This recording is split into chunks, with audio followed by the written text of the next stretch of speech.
नमस्कार, मेरा नाम आलोक है। आप लाइव चीज़ देख रहे हैं। बिहार में महागठबंधन की सरकार है और नए साल में ये सरकार कितने दिन चलेगी हम कह नहीं सकते हैं। देखना होगा नीतीश कुमार का फैसला क्या होता है।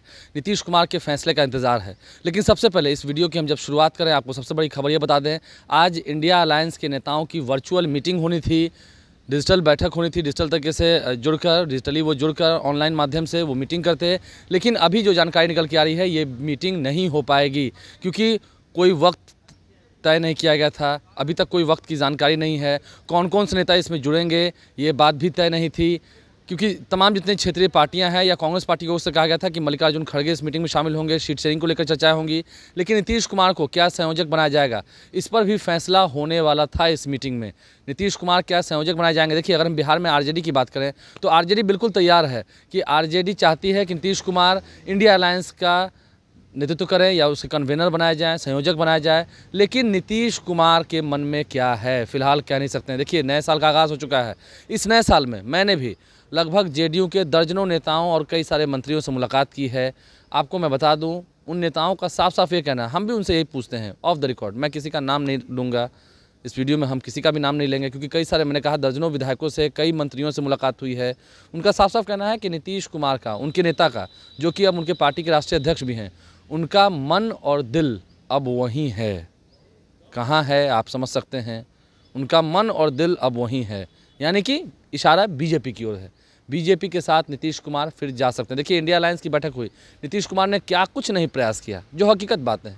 आप भी इस बात को समझिएगा। नीतीश कुमार ने क्या नहीं प्रयास किया। नीतीश कुमार ने चाहा कि हाँ, सभी जितनी क्षेत्रीय पार्टियां हैं वो एकजुट हो जाएं, एक साथ आ जाएं, चुनाव लड़ें। ये भी बात सही है कि अभी तक एनडीए के भीतर भी सीट शेयरिंग की बातें नहीं हुई है।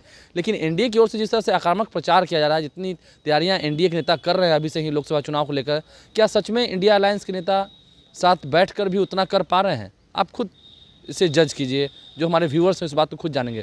लेकिन इंडिया को लेकर के बैठक है, Indian national developmental inclusive alliance, जो कि गैर भाजपाई दलों का समूह है, उस गठबंधन को लेकर के ये खबर है कि जो वर्चुअल मीटिंग आज होनी थी, आज 3 जनवरी के दिन, वो मीटिंग अब नहीं होनी है, जो जानकारी निकल के आ रही है।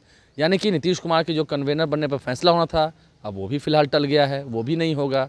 और जहाँ तक बात मैंने की जेडीयू नेताओं की, जेडीयू नेताओं ने तो मन ही मन में ये सोच रखा है, या कह सके जेडीयू नेताओं ने, ज़्यादातर मंत्रियों ने, अधिकतर मंत्रियों ने, अगर मैं किन्हीं का नाम ले दूं तो गलत होगा क्योंकि अधिकतर नेताओं ने, मैंने कहा ना, दर्जनों विधायकों से और लगभग 5 से 6 मंत्रियों से मेरी बातचीत हुई है। ऑफ द रिकॉर्ड की बात हुई है, कैमरे पर तो वो नहीं बोल पाएंगे ये सब क्योंकि फिलहाल महागठबंधन की सरकार है बिहार में। उन्होंने साफ साफ ये कहा है कि मन और दिल वहीं है। उन नेताओं ने भी ये मन बना लिया है कि अब वापस लौटने का समय आ चला। जो सरकार बिहार में 9 अगस्त 2022 से पहले थी, 9 अगस्त 2022 से पहले बिहार में एनडीए की सरकार थी, अब फिर से उसकी वापसी होगी खरमास के बाद। तारीख कौन सी होगी मैं नहीं कह सकता। तारीख 16 होगी, 17 होगी, 20 होगी, 22 होगी, 24 होगी, 25 होगी, 26 होगी, हम नहीं कह सकते हैं।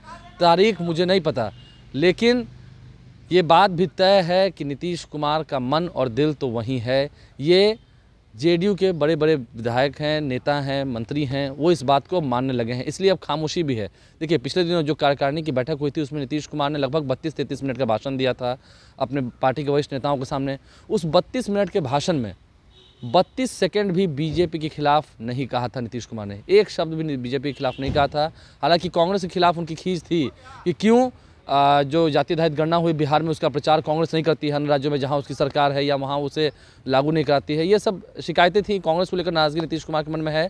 अगर हम बात करें फिलहाल आरजेडी में, तो आरजेडी के भीतर की भी सच्चाई जानी है। आरजेडी के भीतर की भी खबर ये है कि उनके भी दर्जनों विधायकों से हमारी बात होती है, मेरी बात तो खुद हुई है पर्सनली, कई सारे मंत्रियों से भी बातचीत हुई है। उनका भी ये मानना है, वो भी ये मन बना चुके हैं, वो भी ये मान चले हैं कि हाँ, नीतीश कुमार, क्योंकि नीतीश कुमार, मैंने कहा, अगर वो दाईं हाथ से इबादत लिखते हैं, कुछ फैसला लिखते हैं, तो बाईं हाथ को भी पता नहीं चलता है।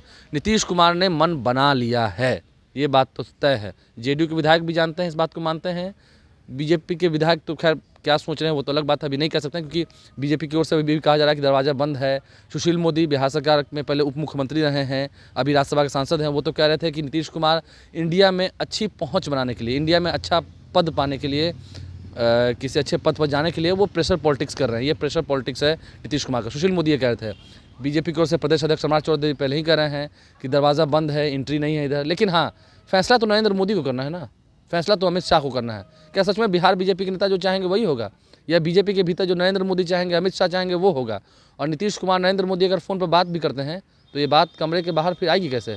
क्या कोई जान पाएगा जब तक खुद वे दोनों ही इसे स्वीकार ना कर ले? ये बात आप समझिए। राजनीति बिहार की पल पर बदल रही है। इंडिया की बैठक फिलहाल अभी होनी नहीं है, जो आज होनी थी वो भी कैंसिल हो गई। अचानक बुलाई गई बैठक थी, कितने बजे होगी कुछ जानकारी नहीं दी गई थी, और अब जानकारी आ रही है कि इंडिया की बैठक वो नहीं होगी। और नीतीश कुमार का मन और दिल तो वहीं है, दिल भी वहीं है, मन भी वहीं है। सिर्फ देखना ये है, फैसले का इंतज़ार है। फैसले का इंतज़ार ये है कि नीतीश कुमार कब मन बनाते हैं, कब वापस जाते हैं, कैसा सीन होगा, कैसी पटकथा लिखी गई है, क्या कुछ तैयार किया गया खाका, कह नहीं सकते हैं। क्योंकि हाँ, मन विचलित तो है आरजेडी के विधायकों का, आरजेडी के नेताओं का, खुद तेजस्वी यादव का भी। कहीं ना कहीं वो कहें या ना कहें, कैमरे के सामने भले कहें कि ये एजेंडा चलाया जा रहा है, बीजेपी का एजेंडा है, बीजेपी का एजेंडा शायद ना भी हो। अब ये तो वक्त ही प्रमाणित करेगा कि कौन सत्य है, किनकी बातें सत्य दिख रही हैं। क्योंकि जो इशारे मिल रहे हैं, जो राजनीति में कहा ना, सब कुछ सुनना पड़ता है, शब्दों को टटोलना पड़ता है, और ये सभी बातें जानते हैं, सभी नेता जानते हैं, सभी बड़े बड़े नेता जानते हैं बिहार के। तो आने वाले समय में बिहार में कुछ बड़ा होने वाला है, कुछ बड़ा खेल होने वाला है, जिसकी पटकथा भी लिखी जा चुकी है। बस इंतज़ार है उस दिन का, किस दिन ये इम्प्लीमेंट होगा, किस दिन उस पटकथा को ज़मीनी धरातल पर उतारा जाएगा, किस दिन नीतीश कुमार अपना मन बना ही लेंगे, मन बना ही चुके हैं या मन बना ही रहे हैं, किस दिन वो फैसला ले लेंगे, ये फिलहाल कह पाना मुश्किल है। लेकिन हाँ, नीतीश कुमार का मन और दिल तो वहीं है। जेडीयू नेताओं ने भी मान लिया है इसे, आरजेडी नेताओं ने भी इसे मान लिया है कि हाँ भाई, नीतीश कुमार जो चाहते हैं वही करते हैं। नीतीश कुमार के इशारों को समझिए, नीतीश कुमार के बातों को समझिए, नीतीश कुमार जो आजकल कह रहे हैं उनकी बातों को समझिए। सोचिए, इतनी बड़ी कार्यकारिणी की बैठक हुई, कार्य परिषद की बैठक हुई, जिसमें बिहार को विशेष राज्य का दर्जा मिले, इस एजेंडे पर तो मोहर लगी ही नहीं। इससे भी लोगों में कई सारी तरह की चर्चाएँ हैं, चिंताएँ हैं कि क्या बिहार को विशेष राज्य का दर्जा नहीं चाहिए। नीतीश कुमार तो खुलकर मन से कहते हैं, लेकिन क्या बात है, बहुत सारी ऐसी बातें हैं। नीतीश कुमार ने बहुत आंदोलन किया है, बहुत संग्राम किया है, लेकिन सच में एनडीए के सामने फिलहाल लड़ने के लिए जो इंडिया को स्ट्रैटेजी बनानी चाहिए थी, जिस इंडिया को नीतीश कुमार ने एकजुट किया, जिस इंडिया अलायंस के नेताओं को साथ लाने का जिम्मा नीतीश कुमार के कंधों पर था, उनके ही अथक प्रयास के बाद इंडिया बन पाया। गैर भाजपाई दलों की मीटिंग 23 जून को पटना में हुई थी पिछले साल, लेकिन वो साल गुजर गया, वो बातें गुजर गई। अब नया साल है, नई कहानी है, नए नए दृश्य देखने को मिलेंगे। तो तैयार रहिए, बिहार की राजनीति में कुछ भी हो सकता है। गर्माहट तो बरकरार है। ये देखिए, ठंड का मौसम है, घना कोहरा है सड़कों पर, राजधानी पटना में इस वक्त मौजूद हैं और घना कोहरा है। लेकिन बिहार की राजनीति में कुछ अच्छा होगा, कुछ बड़ा होगा, कुछ ऐसा खेल होगा। कई सारे लोग ये भी चर्चा कर रहे हैं, क्या विधानसभा चुनाव भी साथी होंगे बिहार में? क्या विधानसभा भंग कर दिया जाएगा? वो तो कुछ भी सकता है। नीतीश कुमार और महामहिम राज्यपाल राजेंद्र विश्वनाथ अर्लेकर भी इन दिनों खूब साथ साथ दिखते हैं राजकीय समारोह में। बातें भी दोनों में बहुत अच्छी होती हैं, दोनों में संबंध भी काफ़ी अच्छा है, काफ़ी गहरा संबंध है, काफ़ी अच्छा संबंध हो गया है। तो समझ सकते हैं आप, राजनीति को समझिए, इशारों को समझिए, क्योंकि इशारों को समझना ही बुद्धिमान का काम है। और धुआं उठ रहा है तो आग लगी होगी। फिलहाल अभी आग दिख नहीं रही है, जैसे जैसे वक्त बीतेगा आग और बढ़ता चला जाएगा, आग भयावह रूप लेगा। तब जो व्यूअर्स हैं, जो दर्शक हैं, जो बिहार की जनता है, उसे भी वो आग दिखाई देगी, और तब उस आग की गर्माहट से इस ठंड का प्रकोप तो ज़रूर मिट जाएगा उनके जीवन में। हमारे चैनल को सब्सक्राइब कर लें, साथ साथ फेसबुक पेज भी लाइक करें। इंडिया की बैठक फिलहाल नहीं होनी है। चर्चाएं थी, उम्मीदें थी कि नीतीश कुमार को संयोजक बनाया जाएगा, लेकिन नीतीश कुमार ने तो कई बार कहा भी है कि उन्हें ऐसी कोई इच्छा नहीं है, उन्हें संयोजक नहीं बनना है। वो चाहते हैं सभी एकजुट हो जाएं, एक साथ हो जाएं, तब लड़ाई होगी। लेकिन अभी तो फिलहाल सीट शेयरिंग की भी बात नहीं हो रही है, सीट शेयरिंग पर भी बातें नहीं हो पाई हैं। कहाँ पेच फंसा है, कितना गहरा पेच फंसा है कि पेच खुल नहीं रहा है, उलझने जो हैं वो सुलझ नहीं रही हैं। देखना होगा कितना समय और बीतेगा, और जैसे जैसे समय बीतता जाएगा वैसे वैसे काउंटडाउन चालू होगा। खरमास खत्म हुआ और बिहार की राजनीति में एक नया खेल शुरू। हमारे चैनल को सब्सक्राइब कर लें, साथ साथ फेसबुक पेज भी लाइक करें। माने या ना माने, मैं व्यूअर्स को कहते जा रहा हूँ, आप माने या ना माने, आने वाला वक्त आपको मनवा ज़रूर देगा। धन्यवाद।